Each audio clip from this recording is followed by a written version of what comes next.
Dominar esse tema certamente vai te entregar mais resultados, fidelizar mais clientes e evitar o declínio das suas negociações. Hoje a aula é sobre ciclo de venda.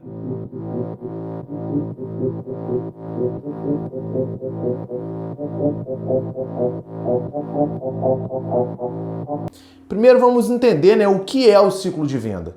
Ciclo de venda é o tempo de duração da transação, desde o momento onde o cliente inicia a fazer a compra dele, pode ser através de um e-commerce, ou então ele entra numa loja de autosserviço, onde ele mesmo se serve, ou então no momento onde o agente comercial aborda ele pela primeira vez. Isso no caso de uma venda de varejo, onde é necessário o atendimento de um agente comercial, ou então inside sales na primeira ligação, ou contato pelo WhatsApp, onde o cliente responde, ou por e-mail e tal. Até o momento onde o cliente paga e a transação realmente é efetuada. Então isso é ciclo de vendas. Entender como funciona o ciclo de vendas, quanto tempo ele dura, quanto tempo deveria durar e controlar o ciclo de vendas é fundamental para garantir a fidelização dos seus clientes e uma efetividade na conversão dos seus leads, evitando o declínio das suas negociações. Então, primeiro vamos falar de dois fatores que são fundamentais aqui para entender ciclo de vendas. Vendas transacionais. Normalmente as vendas transacionais, elas têm um ciclo de venda curto, porque são vendas daquele tipo, dinheiro para cá, produto para lá. Por exemplo, numa loja de roupa, numa loja de calçados, enfim, numa loja de perfumes, as vendas são transacionais, o ciclo de venda é muito curto e é necessário pouco volume de informações para que a venda seja efetuada. Não é necessário um amplo processo de tomada de decisão para bater o martelo e fazer a venda / compra. Então, na venda transacional, o ciclo normalmente é curto. O cliente entra na loja, compra e vai embora. Só que ainda nesse caso é necessário que ele seja observado. Por exemplo, se o tempo de permanência de um cliente na loja é de cerca de 20 minutos, não é interessante nem para a loja, nem para o agente comercial e nem para o cliente que o agente comercial prolongue a estadia dele no ambiente por 1 hora e meia, 2 horas, porque perde-se muito tempo nesse processo, tempo que poderia estar sendo utilizado para outras negociações, fora que fica maçante. A venda, pessoal, ela é uma magia, ela é um encanto, Ela necessita de todo um processo sentimental envolvido, que é o ápice ali da vontade de comprar, onde você agrega valor, o cliente se encanta pelo produto.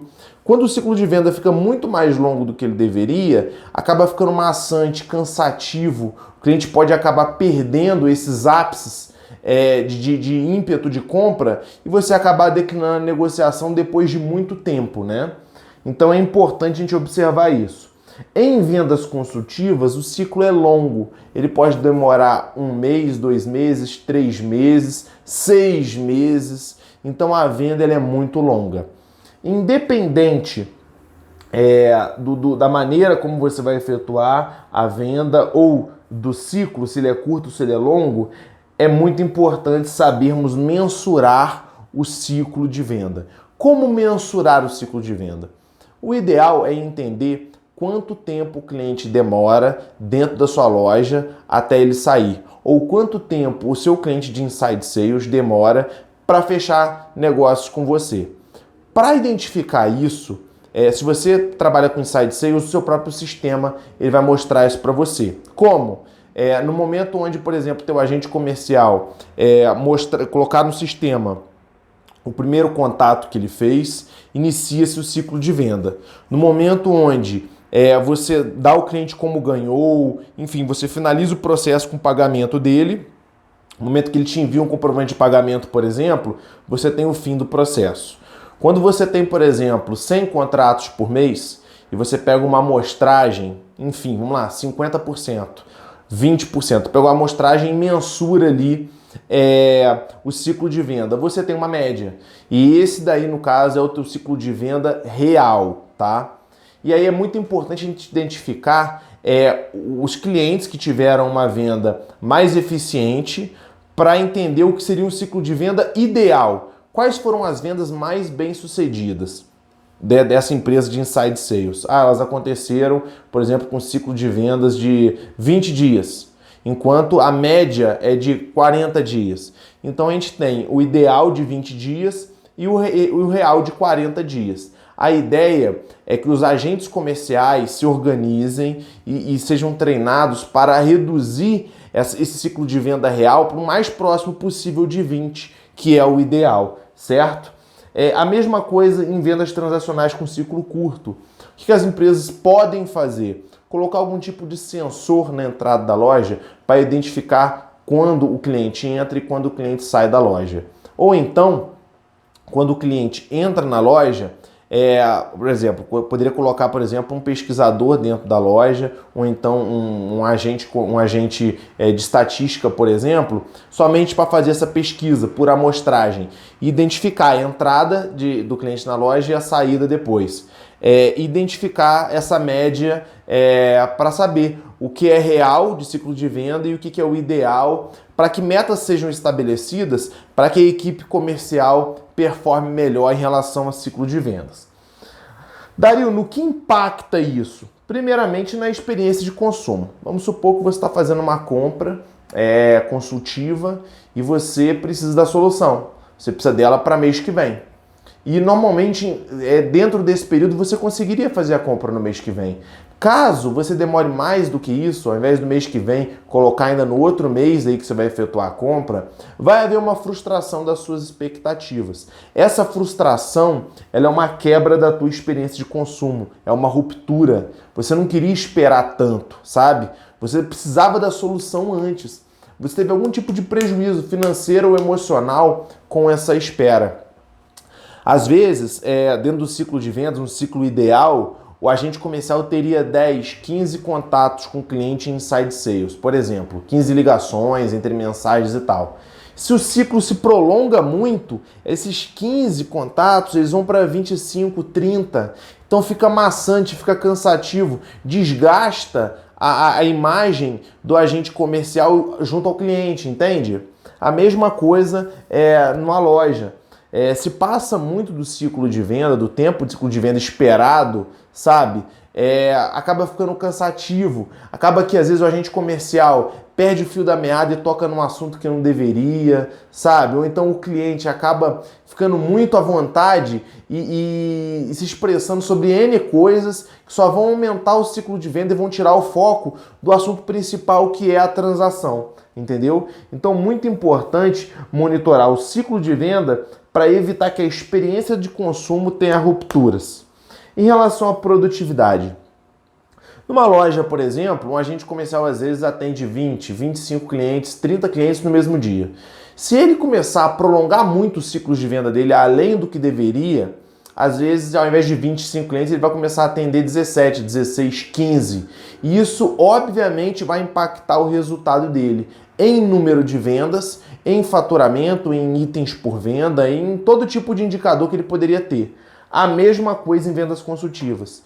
Se, por exemplo, um agente comercial passaria 1 hora ligando para o cliente, né, considerando ali o tempo acumulado das ligações, e ele passa 2 horas e meia, 3 horas ao telefone com uma boa parte dos clientes para fechar as vendas, esse tempo ele está perdido. Ele poderia ter utilizado esse tempo para converter outras transações. No final da conta, no final do mês, o resultado dele vai estar prejudicado em relação ao agente comercial que domina isso aqui.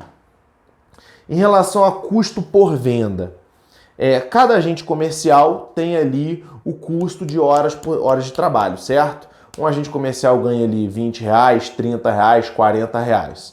Se você está demorando mais do que deveria para fechar uma venda, essa venda ela está ficando mais cara também.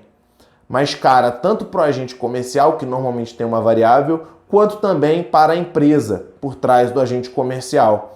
porque esse tempo ele está sendo desperdiçado, sabe? Não estou falando, gente, que o agente comercial ele não tenha que trabalhar melhor a venda, indicar mais itens, trabalhar para aumentar o ticket médio. Não estou falando isso. Estou falando que o ciclo de venda ideal ele já tem que compreender todos esses investimentos de tempo. Compreende? Uma venda ideal ali, vamos pegar uma venda padrão, onde o agente comercial fez todos os passos da venda, ofereceu itens adicionais, ofereceu itens complementares, e, enfim, e substitutos de valor agregado mais alto. Esse tempo é o ideal. Acima disso, já superou, já não tem necessidade, já é desperdício. Então, uma venda onde o ciclo de venda está longo demais, o custo de venda ele acaba ficando alto demais e tornando essa venda deficitária em relação à produtividade financeira, tá, pessoal? Então, o grande perigo aqui, quando se trata de ciclo de venda, ao meu ver, é realmente o ciclo de venda ser muito mais longo do que deveria. Nós sabemos que, às vezes, o ciclo ele é mais curto, em alguns casos, em alguns mercados onde a venda consultiva é a regra, existem maneiras de transformar essa venda consultiva em transacional, justamente para tornar o ciclo mais curto. Nós vamos falar sobre isso nas aulas sobre vendas transacionais e vendas consultivas. Espero que vocês tenham entendido um pouco sobre ciclo. Tomem muito cuidado a respeito disso. Esse tema é muito importante, impacta diretamente a sua produtividade e a produtividade da sua equipe. Muito obrigado mais uma vez por participar aqui do nosso vídeo. Se inscreva no canal, curta o nosso vídeo, chame seus amigos para conhecer também o trabalho aqui da Lobo Negro Inteligência em Vendas e não se esqueça, todo dia é dia de caça.